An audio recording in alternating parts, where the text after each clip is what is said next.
L'histoire au départ est assez simple. Asseyez-vous, asseyez-vous. Merci. Alors, monsieur Elias, comment allez-vous? Je vais bien, merci. Aux dernières nouvelles, vous étiez selon vous décédé d'un cancer. Vous êtes revenu à la vie 48 heures après votre mort. Vous êtes revenu à la vie avec un corps d'un jeune homme, en bonne santé, votre mémoire reste inchangée, c'est ça? Bon, c'est un petit peu tiré par les cheveux, mais qu'est-ce que vous allez me raconter comme histoire? Avez-vous eu des nouvelles sur les 5 derniers meurtres qu'il y a eu? Eh bien, figurez-vous que toutes ces personnes avaient tout un lien en commun. Pourquoi vous me racontez cela? Pour comprendre l'histoire autour de ces meurtres, laissez-moi vous raconter une petite histoire. Quelques années en arrière, avant que je me sois diagnostiqué d'un cancer, il y avait cette fille. Elle avait de longs cheveux. Ses yeux, sa bouche, son regard, son sourire. Elle était parfaite. Bon, voilà une belle histoire d'amour. Elle s'appelait Ruby. On prenait chaque matin le même bus à 7h30 et le soir on rentrait à la même heure à 20h30.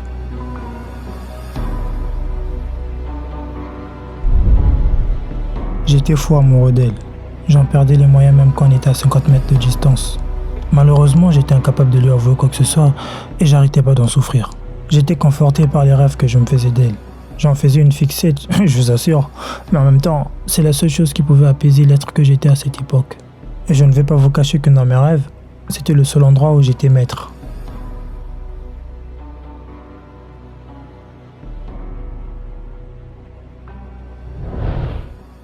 J'avais perdu espoir de lui parler tellement j'étais impuissant jusqu'au jour où je retrouvai ces documents.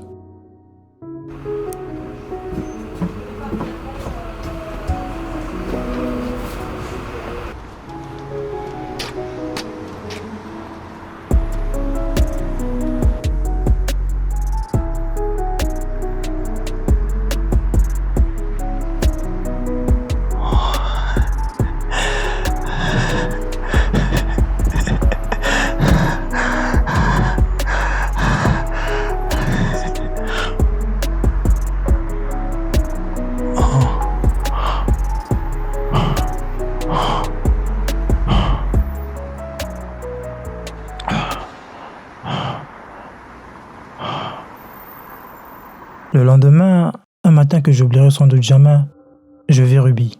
Et pour la première fois, je m'approcha vers elle.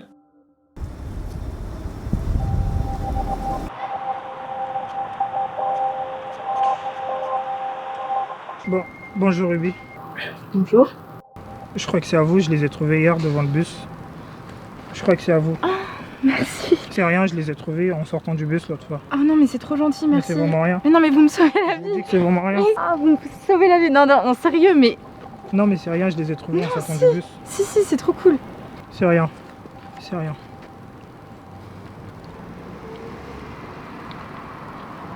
À bientôt. Bah, au revoir.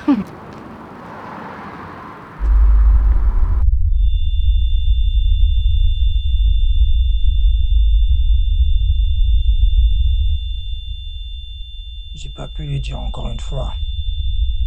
Putain, j'ai vraiment pas pu lui dire.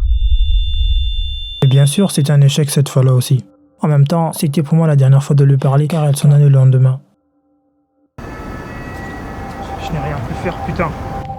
Encore une fois, j'ai pas pu. Je dois vraiment lui dire demain.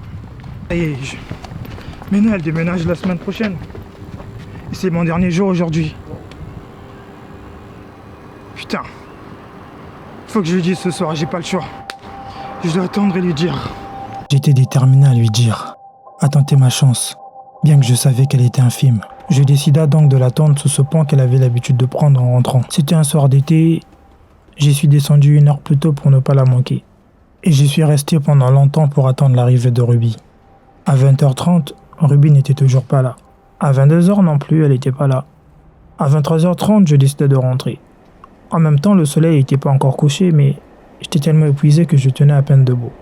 Quelque temps après, je vis Ruby avancer. Elle était vêtue d'une robe rouge et d'une veste noire. Je ne l'avais jamais vue aussi belle. À côté, j'étais simplement moi avec ma petite chemise rose.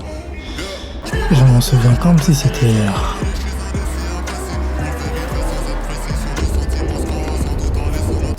Et plus elle s'approchait, plus j'avais l'impression que mon cœur allait exploser en mille morceaux.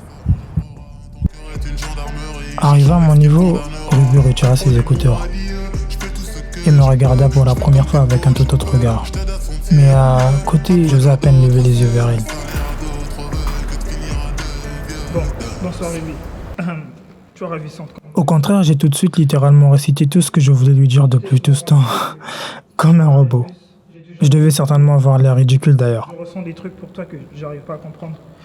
En réalité, Ruby, je te suis depuis longtemps, mais J'en arrive à la dernière phrase de mon discours, qui devait certainement être « C'est pourquoi, Ruby, je t'aime et je t'aimerai toujours », que je levai enfin les yeux vers elle.